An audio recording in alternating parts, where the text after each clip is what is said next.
Pernah nggak sih Anda merasa, kok internet kayaknya bisa baca pikiran kita ya? Baru aja nyari sepatu di toko online, tiba-tiba iklannya muncul di mana-mana.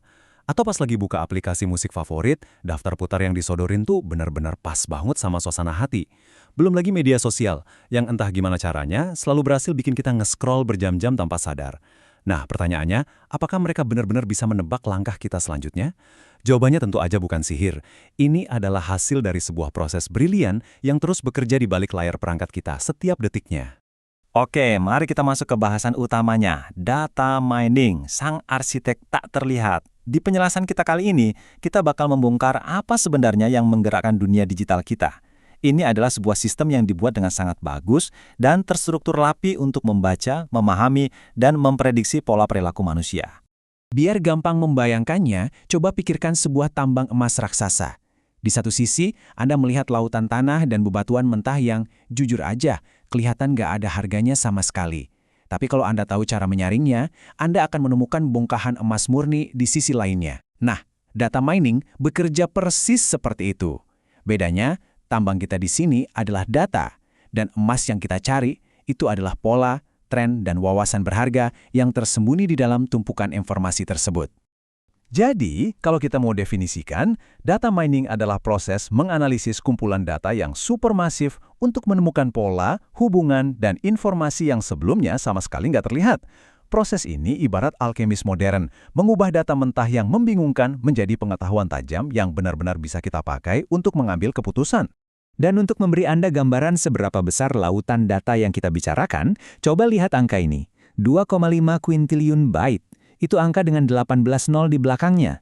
Percaya atau tidak, itu adalah jumlah data baru yang diproduksi dunia setiap harinya. Setiap klik yang Anda buat, setiap pesan, transaksi belanja, sampai detak jantung yang dicatat oleh smartwatch Anda, semuanya menyumbang ke tumpukan raksasa ini. Luar biasa kan? Tapi, disinilah inti masalahnya. Semua klik dan jejak digital tadi, kalau cuma didiamkan secara mentah, nilainya benar-benar nol. Sama kayak emas yang masih terkubur rapat di dalam tanah, data ini murni cuma kebisingan sampai kita secara aktif menambangnya. Nilai aslinya baru akan meledak ketika kita berhasil mengekstrak polanya. Lalu, gimana sih proses penambangan ini dilakukan di dunia nyata?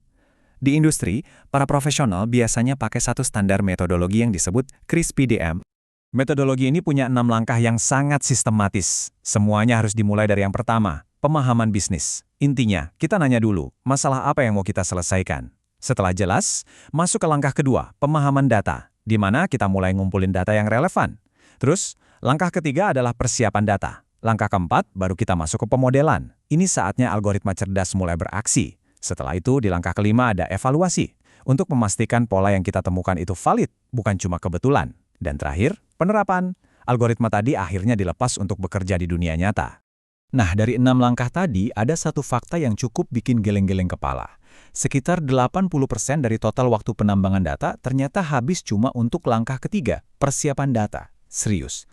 Karena ternyata membersihkan data yang berantakan, membuang yang ganda, dan menyusunnya biar bisa dibaca komputer itu adalah pekerjaan yang benar-benar menguras waktu dan tenaga.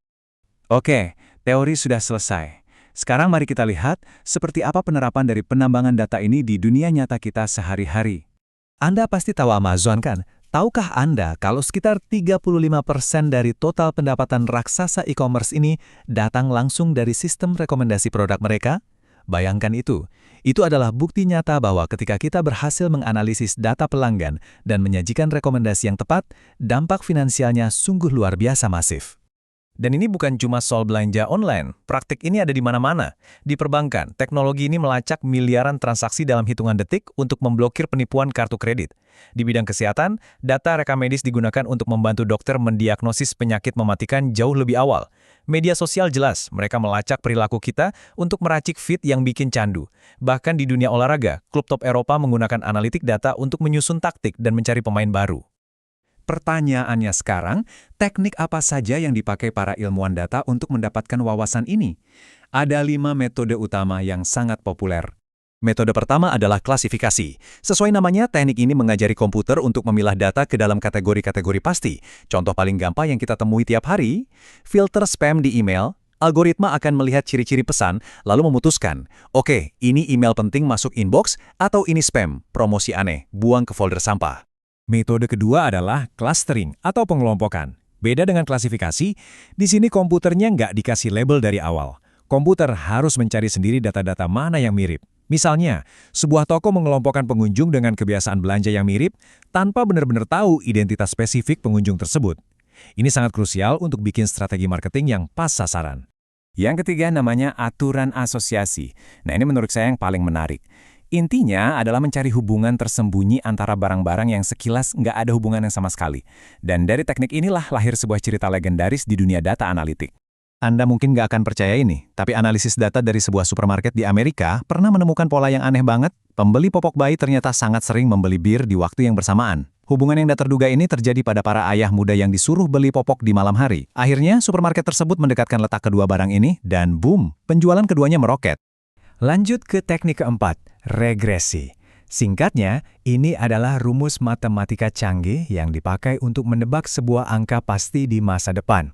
Contoh klasiknya adalah saat kita memprediksi harga sebuah rumah di tahun depan, berdasarkan data historis mengenai lokasinya, luas tanahnya, sampai fasilitas di sekitarnya.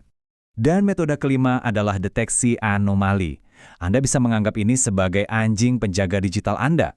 Tugasnya cuma satu, mendeteksi apapun yang aneh atau di luar kebiasaan dalam lautan data.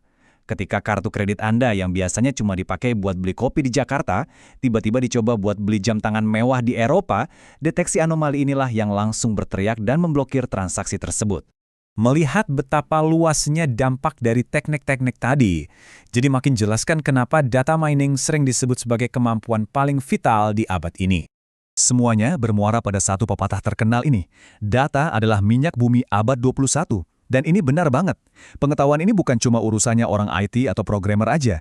Memahami bagaimana nilai dan wawasan diekstrak dari tumpukan data mentah adalah kemampuan revolusioner yang bakal ngasih Anda keunggulan luar biasa di industri manapun saat ini.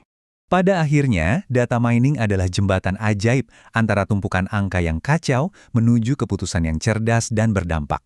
Dari prediksi belanja kita sampai strategi kemenangan klub sepak bola. Nah, sebelum kita akhiri penjelasan ini, saya mau dengar pendapat Anda. Dari semua aplikasi data mining yang kita bahas tadi, mana sih yang paling bikin Anda kaget? Apakah cerita tentang popok dan bir tadi, atau mungkin kemampuan deteksi penipuannya? Tulis pendapat Anda ya, dan sampai jumpa di penjelasan kita selanjutnya.